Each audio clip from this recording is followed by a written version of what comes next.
Hello, everyone, and welcome back to Hycast, the premier Hytale podcast. I'm your host, Fezzy, and today, finally, we're back with Season 2. We're joined by Connor, also known as Kweebec Corner. Welcome to the podcast. We're glad to have you with us today. Glad to be back. I'm honored to be back in this esteemed, wonderful show.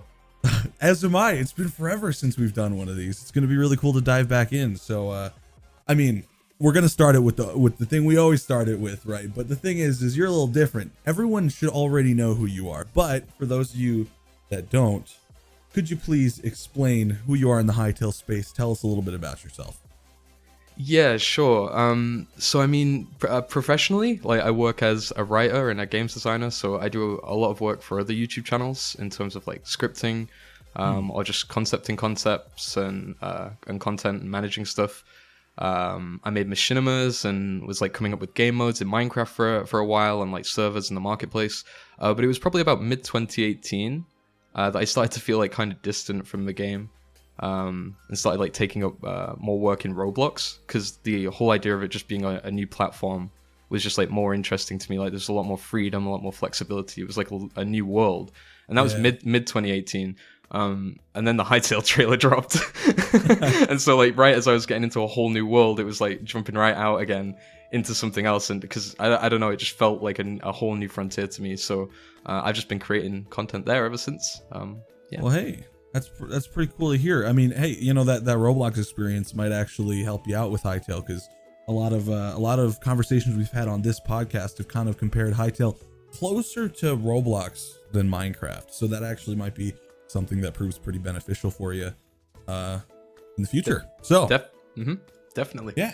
Anyway, for the first topic we're going to cover today, we're going to dive into your journey as a creator. So when we first interviewed you, you had like 800 to 1,000 subscribers, somewhere around there. And now you have over 40,000. So how has this journey been like for you, and what changed your life as a result of it? Or what changed in your life as a result of it, I bet? Yeah, 2020 was definitely a surreal year. For more reasons than one, I think. It was kind of hard to really, I guess, it didn't all really feel tangible at the time, like on the YouTube side of things, because there was just so much chaos, and like constant headlines sort of darting around the place at the time. Right. I knew I was growing, but I don't think I actually like realized until recently just how far that like leap was, like how far, like, yeah, the journey, I guess, is to me it's still going.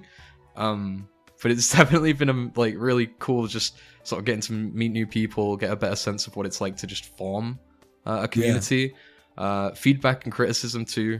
It's like, you know, sometimes it's kind of hard to like deal with and just suck it up and take it on the head, but it's been helpful for sure. No, yeah, definitely. Yeah, it comes fast too. You just like all of a sudden you're like, oh, I'm here now, and like everything's different, and you know you have this audience after trying so hard, and it's pretty rewarding, a little overwhelming, and I get it. It's crazy. But hey, it's good to see. So yeah. I mean, I said before, like I think I said on the last time I was here, like it all initially started more like a passion thing, like sort of like a what if, just sort of try my luck. But now, you know, the determination and just overall dedication to the channel's just increased so much. So, you know, I think if there's anything that's changed in my life, I think it's like just the amount of time I'm dedicating to the channel, the amount of time I'm spent away from the computer just thinking about content. And I also watch a lot more content now with like, I guess, like open eyes. You know, I watched a lot of content anyway, but now I watch and think about like editing strategies and, you know, how they're retaining your attention and stuff. It's all really interesting stuff. Yeah, you kind of start seeing how the cogs turn behind videos, and you're like, oh, how did they do that, or why did that work, and how can I make something like that work? And it's an interesting transition, I think, from like passion project to becoming like, whoa, this is my work, and you know you're just all over it. So you know it's really good to hear that though, and you know it's gonna be exciting to see where you go. It's like TV shows, right? Like there's like style, there's quality, there's like the pacing. Yeah. There's just so many aspects of the ecosystem, but like that's, you know, like I'm all about learning, so I'm just, you know, I'm all there for it. Right. So during your time in the community, you've grown to be somewhat of a community leader with some of the most active community Discord servers and leading the charge in community events like Thankmas, for example. How do you feel about this, and what has that experience been like? The aim with the Discord was to try and sort of like cultivate a place where we can have like-minded people start to build sort of like long-lasting relationships.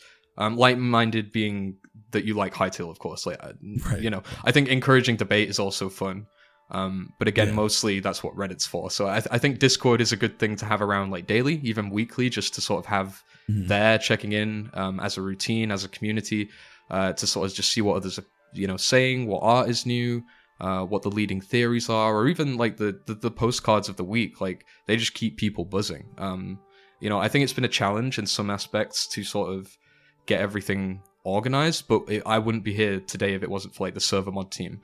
We call them the Leaf Rangers and the Tree Rangers on the Discord, but Power by Ethan, Fire, Canadian Grim, and a load of other people have helped really like build out the server and define everything. You know, we've redone the channels over and over, tried to figure out the best bots and rankings and emotes and all that fun stuff. So yeah, just keeping positive there and trying to, you know, keep toxicity out, I think is the most important thing. And I think like those Discords honestly play like a pretty key role in keeping the Hytale scene like alive. Because I mean, you know, the information ever since, you know, back in, I don't even remember the month it was when we got that news that like, hey, the game hopefully coming out like 2 years from now, maybe, we'll see. And then, you know, the blog post kind of went away and everything. And information wise and kind of hype wise, things have kind of been on a pause. And I think things like that really keep it alive. And I think that's one of the huge reasons is a lot of your efforts that you're putting in. So that's huge props, because I couldn't imagine it. I couldn't imagine trying to like hold a Hytale community in 2021. I mean, I'm sure, you know, it'll be big when Hytale finally comes out, you know, hopefully this year. So, you know, but that's big props to you, man, for real. I appreciate it, but I think if anything, like, I mean, I went into this knowing you know, very little about like the Discord management side of things, and I had to learn from other people. So like the whole thing's just been really insightful. Like I've grown a lot as a person and what I know, and you know what I think and value about community. I definitely feel a lot more responsible now, obviously, but that weight is kind of lifted by the, like I say, like the talent of the people around me, like the people like Deck and Ethan and Chiron that all helped organize the Thankmas stream just as much as I did. Like. It was, you know, a real team effort, and I think the fact that everyone didn't even flinch to sort of like say yes and come together, just I think that sort of speaks for itself, I guess. Yeah, I think the Hytale scene has a lot of like intensely, like it's one of the I made a reply to I think one of the Thankmas tweets where I was like, Hytale is really special in that way. There's a lot of like super talent behind this community, and it's crazy. I've never seen anything like Thankmas or anything that goes on like this for like any other game, anything else really at all, let alone a game that hasn't even come out yet. Absolutely wild. Like it's pretty amazing, to be honest. So either way, yeah, back rolling back to your channel here. So being able to grow a channel on your own is no small feat. So on behalf of all fellow Hytale YouTubers and content creators out there, what advice do you have to give in regards to making and running a YouTube channel, and how do you think they can get their content noticed on the platform? I think there's two parallel trains of thought right there that you have to consider. There's running a successful YouTube channel, and then there's running a successful Hytale YouTube channel, right? Because they're technically two separate things. Right. You know, there are general practices and best practices that you can learn that help you across all of YouTube. You know, whereas it comes to Hytale specific content or anything that's, you know, a niche, like a specific game or even like a movie for that matter, there's waves of relevancy, right? There's moments for that content to shine. And so for any aspiring Hytale content creator listening right now, I'd say don't stop making Hytale specific content because of any analytics or numbers. Because again, we're talking about a game that isn't out yet. Once it releases, you'll likely see like a bigger uptick in views generally across the board because more eyes are on it, making it more viable as a subject to cover on YouTube as a whole, I think. There isn't necessarily like a formula for success yet, or like a real tried and tested method of being a successful Hytale YouTuber yet. You can just sort of do your best to learn the best practices, I think. I mean, like, you think about like a game like GTA 5. There were no YouTubers for that game before it came out, you know, right? Unless they were just doing what we do here, which is cover news, like theories, leaks, and other potential avenues for, you know, the release of the game. So I'd say don't judge yourself on the merits of the numbers you're getting now, because Hytale content isn't defined by a content path right now. Like, some things work, others don't. Some things hit and miss. My views are like really sporadic sometimes. But, you know, I've used that last year as a sort of learning experience more than anything, like sort of practicing with thumbnails, titles, experiment with tags, metadata, the length of your content, try and get sponsorships. Getting to grips with all that stuff is so important just for a general YouTube channel. So I'd say get that stuff down, and then sort of try and hone in your craft for Hytale. Yeah, I mean, the thing is, like, the really, it's really cheesy and cliche. Most people say, like, try and make content that hasn't been done before, and you laugh at them a lot of the time. But now with Hytale, it's like you really can make content that hasn't been done before, and maybe right at the moment it's still, like, you know, the same amount of content has roughly been available for us for about 2 years in terms of game footage. So I think avenues are drying up a bit now, but, you know, like a year, 2 years ago, there was a lot of space for Hytale creators, and I think just the same with, you know, every changing aspect of the game. You know, as we get into beta, as we get into launch, those options just exponentially increase for channels. Yeah. Right. And there is something to be said about the idea of kind of keeping yourself consistent, even through the lower analytical, like, you know, dips. Because the thing is obviously, like you said, I mean, you've been looking into things like how, you know, what works on YouTube, and there's something to be said about bingeability, and having if someone come to your channel and stay there and watch, maybe not even rewatch videos, but watch a bunch of them one after another. And they're not going to be able to do that if you don't have a backlog.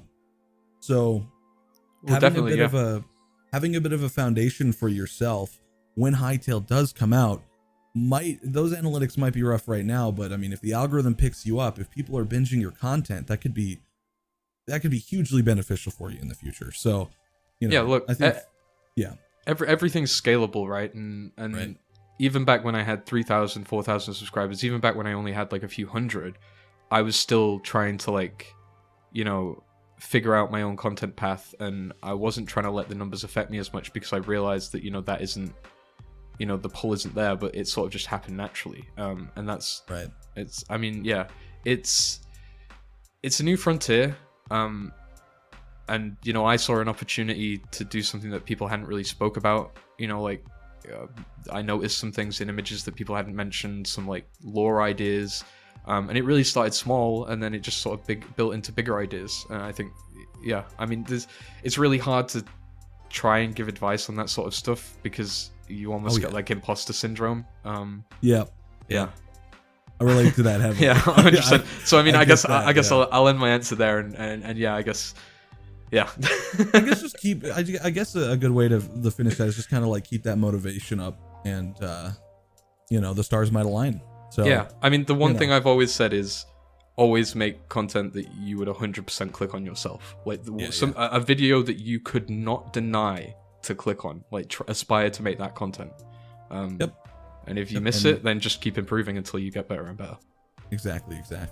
So anyway, moving back to your last year as a content creator on YouTube, in the context of that, if you were to change anything, if anything at all, what would it be and why? I probably should have started streaming more often by now. I have a very all over the place sleep schedule, so imagining like a 2 to 3 hour stream regularly was a bit much, but I've been setting aside some things and sort of preparing my life for 2021. Hopefully I want to get all hands on deck for sort of full-time content creation and streaming. You know, I always spot like small editing mistakes in my videos after uploading, or reconsider like how I'd phrase something. But I don't think I've ever really like regretted a full video or anything like that. I don't think there's anything I think I would have done too differently, really.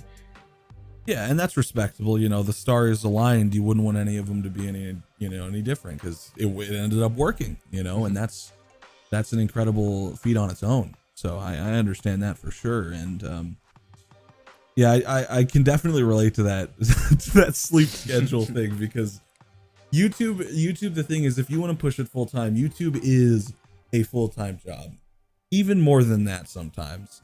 So, you know, finding organization in that mess is hard to do. Yeah, you know, that's a tough thing. The worst thing can be is that it becomes a full-time job before it's a full-time job. Like, before you're earning enough for it to be a full-time job, you can be there thinking for days about content. You can be slaving away on a video for weeks. It's weird, but it's cool. You know, it's like a new sort of, I mean, you know, it's been around for, you know, 15 years now, but it's cool. I like still it. New. It's still new. Still Still fresh. Like, it's still something that people are still trying to figure out. Like, you know, I mean, and there's trends coming in and out like all the time on how people make content. Like, I'm noticing having kind of a 2-person team is becoming a lot more popular, with like having an editor and a content creator both working on the same channel is something that's happening more often now than it used to. It used to be kind of a one-man show kind of thing.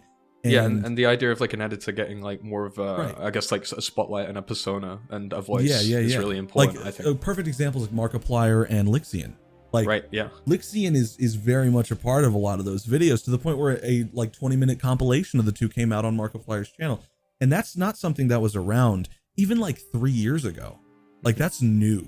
And like, YouTube's ever evolving. Like, the way that content is being produced and the way that people are approaching it is always changing, and we're still trying to figure it out. So like, you know, making some odd steps along the way. I mean, you might be just pioneering a whole new method, you know, that everyone's going to be copying. So, you know, have fun with it, experiment, I guess. Anyway, moving on to the future now and your plans for 2021. As far as we know, Hytale should be releasing sometimes this year, hopefully, right? TM soon.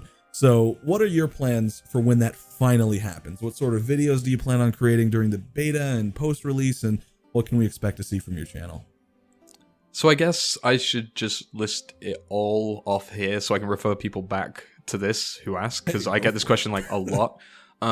If I got any form of early access to Hytale that, you know, wasn't under some sort of NDA or like some sort of open beta or test phase that could be uploaded, then of course I'd love to cover content like almost similarly to how I do now, in terms of like breaking everything down. I'd obviously play the game. I'd probably like stream it and edit that down into like highlight VODs. You know, if that come to pass. For the release though, like obviously when I know I'm guaranteed to be able to actually play the game, I mean, that's when everyone has access to it. That's just going to be everything, like all my friends, all the community members, all the other gaming communities, and then some. Like, it's going to be a huge flood of players that I'm assuming, and I can only imagine how many players, how many people may change up their content like as trends change. But as far as I can say, probably something like a 24-hour live stream at launch. That'd be pretty fun. Playing through the campaign, hopefully with like 2 to 3 other friends sort of sharing the world with me, like maybe they're having their own little story off somewhere else. Not sure how we'd manage that, or like what would go on, or what the general gist would be there, but yeah, I think I'd continuously play through the adventure, finish the story, sort of find a bunch of secrets, break down the lore, and somehow translate all of that into video format, while also working on Machinimas. It's going to be quite the year. It's going to be chaos. It's going to be so chaotic for a lot of these, like a lot of the creators. Like, it's going to be chaos for Hycast, for me, for 30, for you, for Legacy, for Grit. Everyone's just going to be going insane. I thought you were going to say it's going to be chaos for chaos. It will be chaos for chaos. He's here right now. Fun fact, people watching the podcast. If he could say hi, I don't know if you'd hear him, but he says hi. We'll just say that. But yeah, it's going to be insane, and it's going to be crazy because a lot of people that I think were kind of around back when you know, in the pre-Hytale scene, like right now, basically, I think are going to be a huge spearhead for that kind of content whenever that trend comes around. And it could be like, I mean, if this goes how, you know, we think it's going to go, it could be industry changing. I mean, it could be, you know, something like Minecraft that's never been around since Minecraft. So, you know, it could be huge. It's going to be chaos though. It's for a lot of people. It's going to be just how do we make this work? There's so much here, because, you know, I feel like the Hytale space right now is very, very familiar with kind of content starvation. And all of a sudden, there's going to be just a flood. Like, oh my God, the game's here. Everything's here. There's going to be guides and stories, machinimas.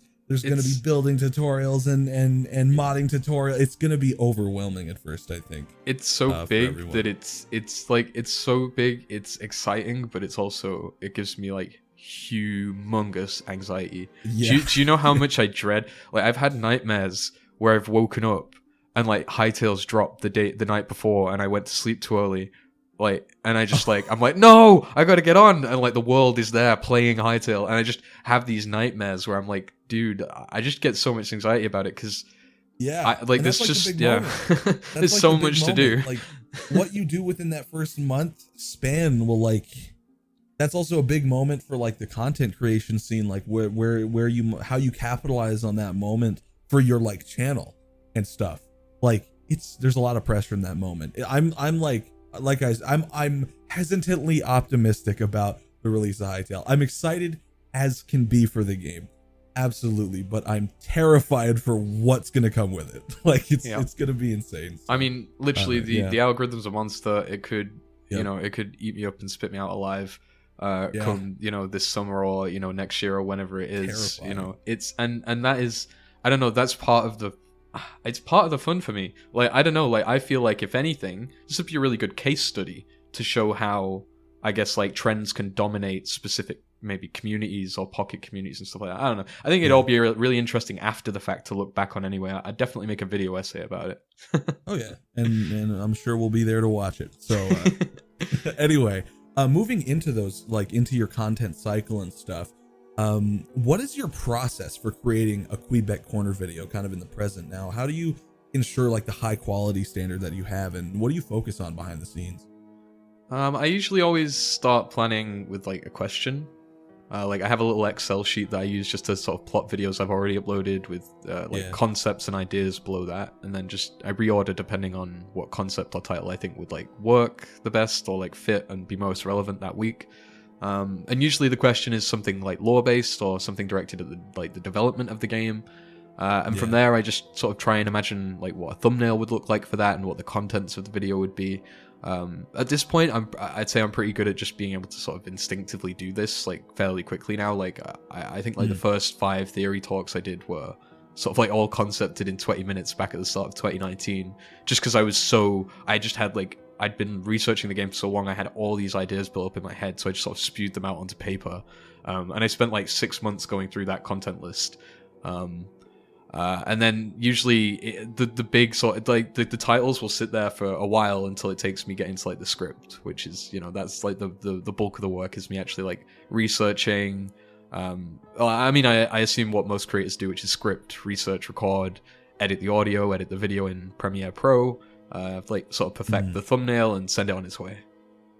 There's so many like turning cogs behind a video that like go so like noticed. Like, it's crazy because like when it comes down to the finished product and you make like a 20 or 30 minute video talking about these things, it's like there's no way anyone will ever know like how much research and time went into everything. Because like you said, there's perfecting the thumbnail, there's getting the editing, and on top of all of just like researching and writing a good video, you have to have some decent editing on top of that, some decent execution in the SEO and thumbnail. Like, there's so many timing as well.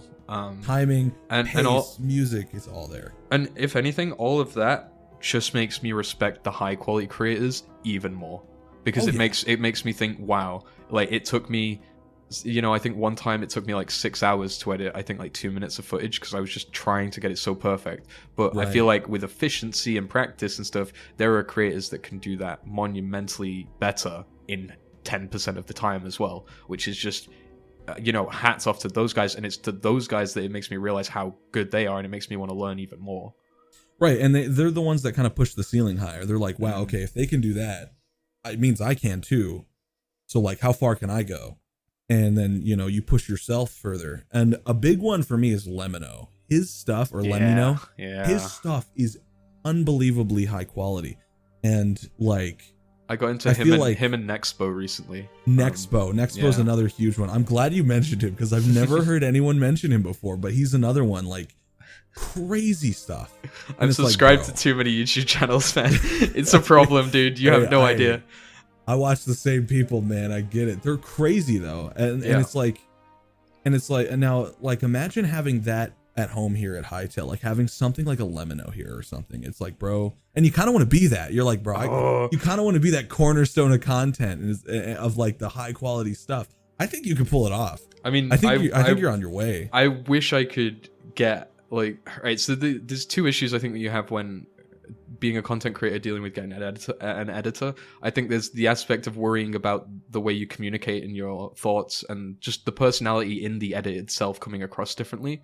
But then there's the quality change, which is the pro versus the con, right? And like, I would so love to work with an editor that could do like, you know, like when I do the theory videos, you know how like Nexpo has like drawn, it might not be that, it might be the other one that you mentioned. It's the basically custom images and like drawn maps and stuff that all like animated stuff on. I think I'd love to see that. Yeah, I'd love to see something like that with like Hytale things. That'd be awesome. Yeah, it'd be and so I have cool. like a vague understanding of how they might pull that off, but the time consumption, and the fact that they both upload semi-frequently. They upload more frequently than I do. It's like, how?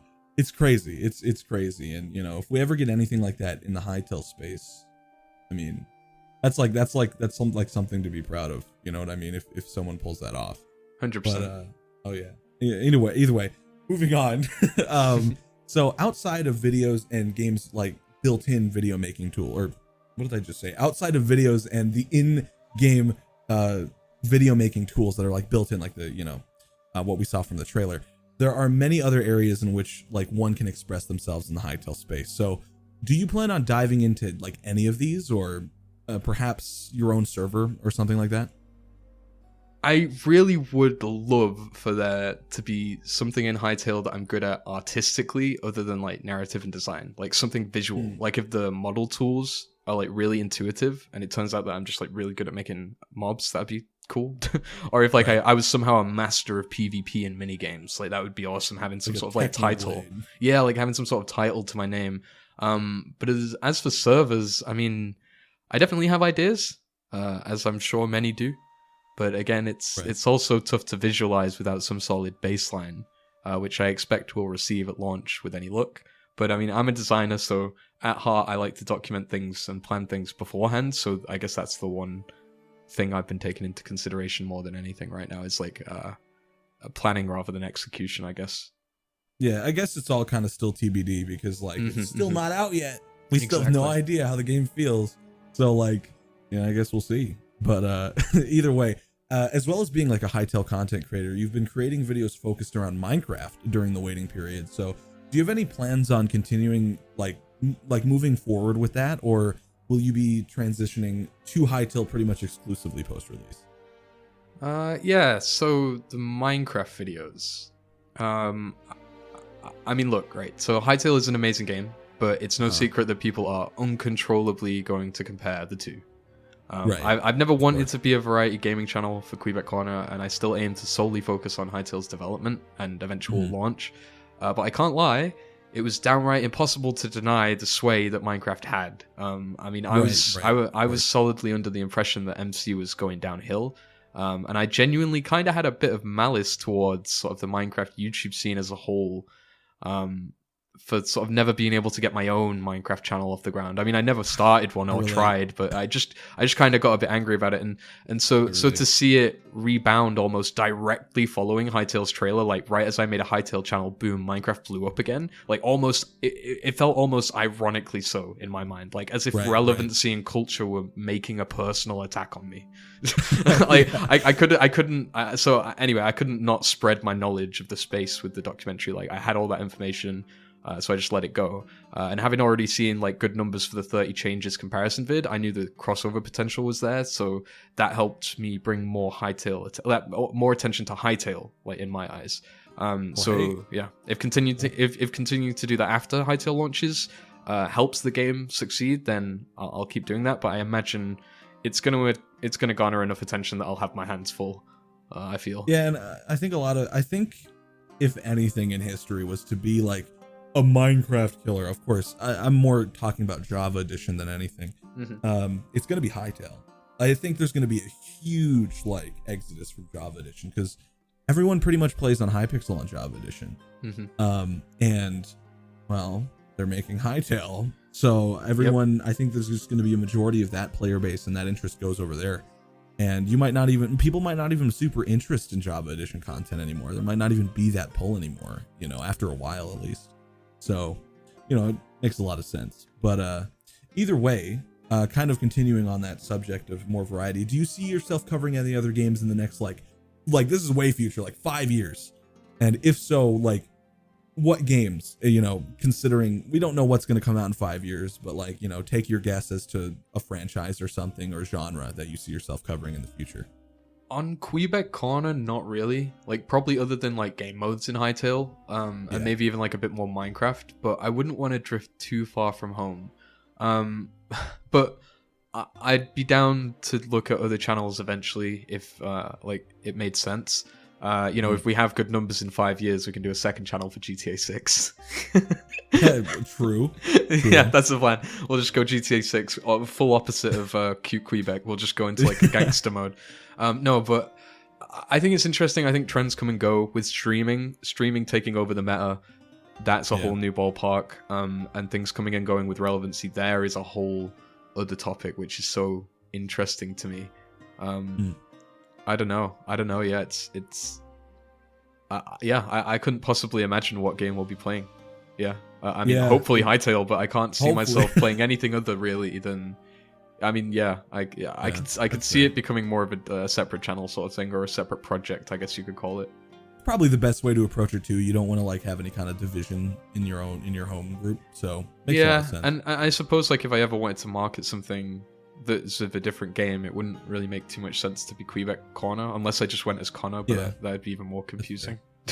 Yeah, and a lot of like branding changes like that, especially after like being a staple in the Hytale space, might be a little jarring, right? And it might mess with the algorithm, so exactly. That's probably a good idea. So either way, moving on now to your thoughts on Hytale's development and the kind of the community in general. So like we said earlier, it's supposedly going to release this year. So how do you think Hytale's development is going on, like right now, like as we speak? What do you think, like what stage are they in, and how confident are you in that 2021 deadline? If I had to guess, I'd say they're like, I'd say that there are different departments with different feature focuses, and each of those will be in different areas of alpha testing, I feel like most of it went through redevelopment phases, and I assume now they're going into like alpha testing, QA testing, on a bit of a deeper level, and then maybe moving over to like sort of a beta towards the mid-year. But look, I'd say things are looking as good as they want us to think that things are looking, if that makes sense. At the end of the day, the developers control exactly what we see and hear about the game. Sometimes like down to the minute details. So we know what they want us to know, essentially, which is in the case of CDRP, meant not knowing some very bad things about the game's performance. So knowing that, I don't really think there's a logical way to sort of state the game looks playable or developmentally ahead just by small clips and pictures. But I think that, we know the team on a bit more of a personable level as creators and people who followed the game for a while. I think there's no doubt the game looks visually stunning. The trailer showcased some great stuff, and that was years ago. And even if some conspiracy theorists believe that it was, all 100% rendered, they originally planned to release earlier, 2019, and they gave themselves now 2 whole years of wiggle room with confidence. Right. So I'd say it's pretty safe that they're getting along in development now, unless they've incurred some massive delays, which I really can't see them facing anything super significant. Last year was I know they faced some delays last year, but I can't imagine they were, game-changingly bad. So I assume summer beta would be a sweet spot for sure. Yeah, I think I agree with that pretty much. I think I'm relatively confident in the 2021 deadline. I'm not gonna freak out if they come out and say, hey, it's not done yet, sorry, gotta come out 2022, because at this point it's like, yeah, all right, because I mean, we're kind of over the idea of I think a lot of people have been over the idea for a long time now of like, blog posts and stuff like that coming out, and kind of fear of the game's kind of sphere fading away over time, because it seems like what they got stuck, which is amazing, because that like never happens. So I think basically at this point, even if it's not in 2021, it's not going to be the end of the world. And considering, you know, that Riot owns them now, and there's a lot going behind this game. I think you're right. I think pretty much as long as nothing super crazy's happened, because even before like the last couple of years, I mean, wasn't it in development for like 5 years prior? Yeah, something like that. Like it's got some time behind it. I think it's only natural, right, that at this point, like you say, you know, in consideration of the entire time, you know, the public's only been aware of this game for 50% of its development lifespan. Right. Which, you know, goes to show that, you know, we're now technically in like that final sort of 10%. You know, if you consider the development lifespan and it dying at like 100 or whatever, right? We're kind of like almost there. We're getting there. We're at the last there. slice, and you know, not to, you know, quote, we're in the end game. So we're getting the graduation into the real world. We're in the end game now. Yeah, slowly, and things only get better from here. Like, the thing is, they've only released small things. Like, the only things they can release now are bigger, better things. Like, there's nothing they can really release. You know, if they release a mob, that's still good, right? We're still getting new content. It's not like they can't re-reveal Outlanders again. So we're only going to go up and up from here, which is like so exciting. And they need to start marketing eventually, right? Right, of course. And I think that's another one of the benefits of Riot being on their side is, I think Hytale is going to just reappear in front of every one of the tens of millions of people's eyes in an instant, because, you know, Riot knows how to advertise a game, like they do. So I think it's going to pop right back in, and I think all of a sudden it's just going to be out, and then, you know, back to that thing you were saying before, it's going to be chaos. But I guess we'll see. Either way. Moving on, do you think there's anything we should be concerned about at the moment, like at all, or would you rather give the developers more time before reaching any conclusions? I think there's like some quote somewhere on a blog post that says, like, we're determined to make this game, like, it will, you know, it's definitely going to happen unless like some unlikely event of the world ending or like there's a meteor strike. Yeah. It's like something along those lines. And maybe I'm just like making that up, but I feel like that's something that Hytale would say. And so that showcases my trust in them, I think, more than anything. Like, they're good developers, they clearly have a lot of talent, and many who have seen Hytale prior to the trailer are clearly confident in its potential and are still sort of like, you know, even if they're not showing it on the outside, I'm sure they're still very excited for it. So that's why, I wouldn't draw any necessarily big conclusions. I just know that the game's going to come and they're all into it. I don't think that they're like, you know, going to go downhill. They're going to be disheartened. I don't think they're under any crunch. I think things should go well. Yeah. I think that's good to remain optimistic, because this game is very different than anything we've ever really seen before. So I think you're right. But either way, moving on, post, you know, blog post era, weekly blog post era, they've actually adopted a new form of weekly communication, and that's postcards that are on Twitter. So what do you think about that? Do you think that's enough, or if not, what improvements or suggestions would you have for the devs? I like the postcards. I think that recently there's been more to spot in them too. I think when you add Easter eggs to your images, like, you're not just making it more fun and interactive, but engagement is going to bump with more replies, and people are going to call out more things in the image. I wouldn't really tell them to do anything differently. The staff are active, art gets retweeted, and, you know, we get a little view into Orbis regularly. One thing I'd be wary of, however, is making any two postcards too similar. Because it's exciting waiting that week to get the image. And, you know, and you see that notification from the Hytale Twitter account, and seeing it pop up is a treat. So perhaps, you know, avoiding having like another frog in the image for the next week, for example, or something like that, right? No offense, Fezzy the frog. Oh, of course. Like, but you know what I mean? Like, I think, yeah, just keeping it interesting, you know, breaking expectations. You know, we're expecting these calm, tame images of the world. So, you know, maybe seeing something a bit more crazy or unexpected, or, you know, just all out revealing some system we've never seen of before without even commenting much on it. You're just leaving it there for us to see. I like that. I love that stuff. Yeah, I think that's true. I think that is kind of cool. Once again, that's not something I've ever seen anyone do before with a game. It's like, here's kind of a weekly glimpse into what the world looks like. weekly. Like, you know, there'll be screenshots leaked from other game projects that are in the works, or maybe like a couple second clip, but nothing like a postcard. So I think that's a very original thing Hytale's doing. But anyway, on a similar note to that, is there anything the community should keep in mind as we move forward through the years, closer, as we edge closer and closer to the release of the game? Open minds. It's ready when it's ready. A rushed game is forever bad. Like all those quotes. Like really the valuable lessons that the community has learned over the last 2 years in waiting, guessing, and double guessing dates. I think that's all going to be embraced this year, more so. Almost like the opposite of The Boy Who Cried Wolf. Like, we kept trying to guess the date of the beta over and over and over again, until now a lot of people are so tired of guessing the date that they'd rather just ignore it all entirely, and literally, like, right as the moment we choose to do that is exactly when we reach 2021, and Hytale is genuinely close, and now we can be a bit more mature and be genuinely surprised when it does release. I think we've learned that lesson in the last couple of years. So now I think the inner community and those regulars of the Hytale community, I think are prepared for that a bit more now. And those people that have been sort of tuning into the content this last year. But other than that, just inclusivity, positivity, all that jazz. Don't be toxic, especially to outside communities who like maybe don't understand the game.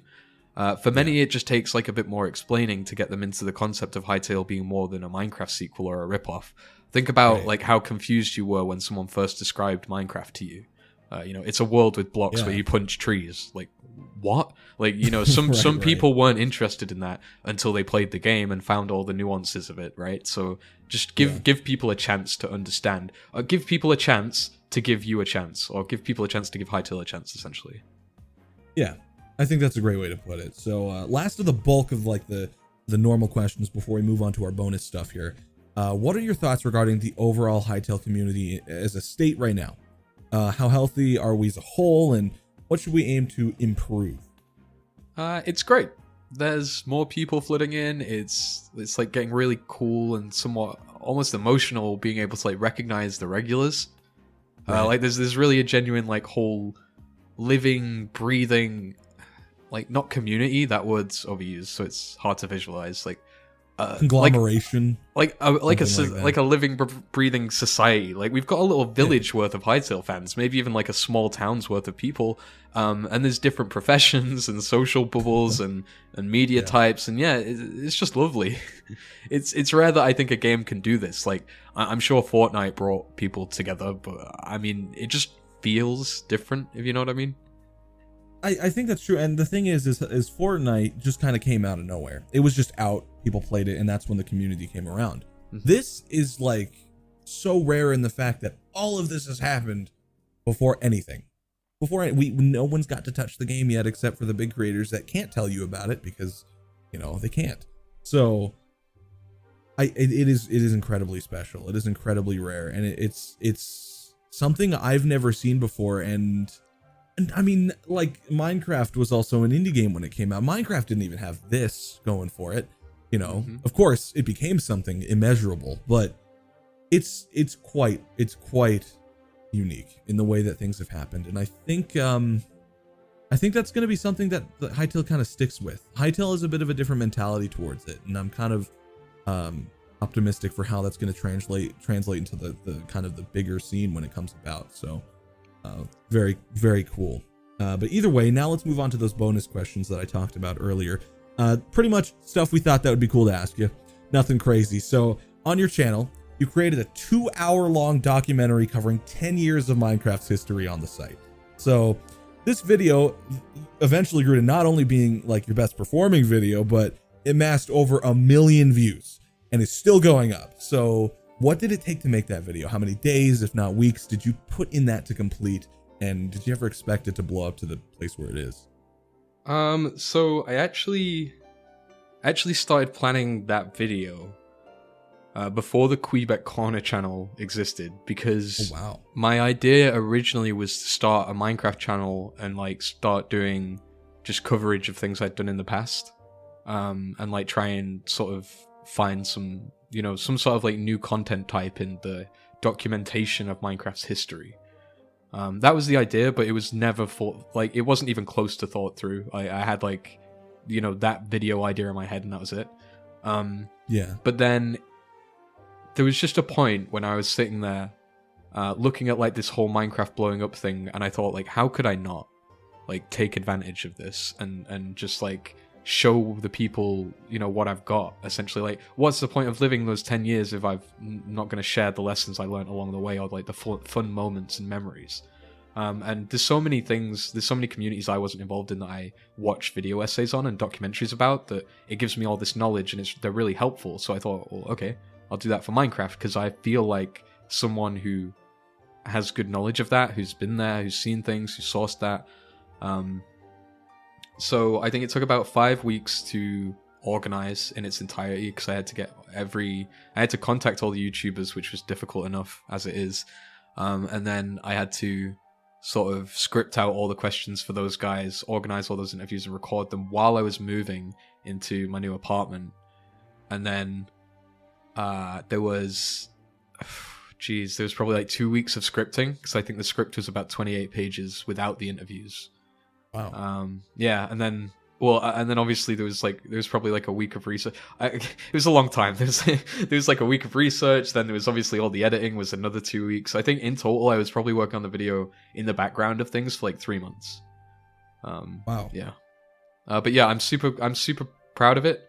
It only got like 10,000 views for the first month, because it had like 3 copyright strikes on it because of like the parody videos I used. But I disputed them as transformative, and they didn't they basically took them off. Like, they didn't dispute back, essentially. So after that, yeah, I'm not too sure what happened. It just sort of boomed, and yeah, I can't be more thankful. Like, everyone's been so nice. It's been one of the best moments of my day, has been like waking up and reading new comments on that video that are like people just talking about their memories in Minecraft, and like how I've been able to share like this nostalgia with them and stuff. And that's been so fulfilling. I didn't expect it to get that big. No, obviously not. But it's crazy. Hey, that's really cool though. I mean, that's cool to have like that star spangled video that you have, where like, that's the one. That's like a resume ready video. You're like, that's someone you can that's something you can show to people and be like, I actually made that. And the fact that it took all that work, and it's still like, because there's some times where videos, like especially in my experience, where it kind of gets tangled up in the phase of like figuring out how you're gonna make it flow and stuff. Right. And the fact that, like, I mean, this has been in the works for a long time. That must be like immensely satisfying to finally like put out into the world. Yeah, it was like my baby, man. Like, so I was always imagining it as like this sort of be all tell all of the industry. And I think in a way I've sort of seen it as a bit bigger and a bit more of a significant entity than a lot of people have, because like to everyone Minecraft is more like that game, right? If they're not inclined to be gaming, if they're not gamers, right, then Minecraft's just a small thing. Or maybe it's this like, so it's like on par with like Disney in terms of like franchise value or something. Maybe not Disney, but you know what I mean. Like, it's up there, but you just don't know of the world behind it. The stories there are to tell, and just the legacy is all. I just feel like a nerd when I'm talking about it. I feel like when you see someone in the museum and they just know all about that stuff, and you're like, wow, you're so boring. And I feel like that person, but for YouTube and for like Minecraft and stuff. So. Yeah, I couldn't wait to let it all out. And super proud that it's done that well. It's something to be proud of, because it is something special. And just to add as well, like I think my most viewed video before that was the all footage video for Hytale, which didn't give me the most fulfilling feel in the world, because it was like, I've put a lot more effort into other videos in the past than that one. So to see the documentary take that spot's super fulfilling. Yeah, and it's like living, and there's a certain kind of pride with it, because you feel like you've lived up to a legacy when you've put your all into something that has so much history behind it and has affected so many people, and there's kind of a level of gratification with that you felt like you kind of lived up to that legacy in a way. I have a similar experience, and this is kind of weird because it's not even my history, but with like the milestone videos that I've made for 30, it's like he's been doing it forever. And I've been doing it for as long as he has. So you want to make something that kind of lives up to that time, like to the amount of time Minecraft's existed. You want to make something that lives up to that. And I think you killed it. So that's something to be proud of. Either way. Dude, you say if there's anything to regret, I think there's some things I regret about that video. And that's not like figuring out some sort of deal with Netflix, man. Like there was a point in that edit where I had like 4 hours worth of stuff, and I was like, I just can't include 4 hours worth of a documentary, and I had to cut it down. And if honestly, I genuinely think that could be like a 10 episode Netflix series. Like, not my content. I think it need to be like heavily re-scripted, re-edited, all that stuff, because like there are a lot of things that I started getting a bit burnt out on that I cut corners with that I wouldn't have if this was like a year-long project that I was being paid, you know, like a lot of money for, right? But I think if someone did it justice, the story of Minecraft on YouTube could definitely be like a 10-part Netflix documentary or something, sort of covering every year of the last decade, with Hytale being like the crux. I feel 100%. That's definitely a cool idea. That's a really cool idea, I think. Yo, Netflix. I'd love that. Yo, Netflix. Pick them up. Get it done. Well, you never know when like an executive's like child is watching, you know, just because they're hyped about Hytale. You never know. Like, hey. Yeah, that's actually true. I mean, there's always like those stories, like, you know, the guy that does, like, you know, the movie voice you hear, like the trailer voice. He got picked up because he was the conductor of a train, and the guy heard his voice through the mic. And he liked it. So like, it's always that ear thing. Like, someone just heard it out of earshot. And it's like, you know what? I mean, just Justin Bieber. Justin Bieber was on YouTube. Yeah, it was. Yeah, so like 100%. That's a really good idea, though. That'd be something I'd watch. I'd watch all of those episodes. Awesome. Yeah, Netflix, make it happen. Either way, though, wow, what a great way to end it. This was fantastic. I guess with all that said, that's all the questions we had for today. So if there's anything you'd like to say, shout out, socials, whatever, go ahead and do so now. Thanks for having me. I'm Kweebec Corner on Twitter and YouTube. I'll be streaming more this year at some point. Support these guys. This channel is awesome. Subscribe if you're not already subscribed to them. Like the video, comment your favorite Hytale mob. Engagement, support, love. Thank you. Absolutely incredible, man. It's been an absolute pleasure having you on again. It's great. Thank you. So, thank you for having me. I guess, yeah, with all that said, make sure to follow Connor on Twitter. All his links will be in the description below. Thank you guys so much for tuning in back on the podcast after so much time, and subscribe if you'd like to hear more. It's been an absolute pleasure as always, and we'll see you around here next time.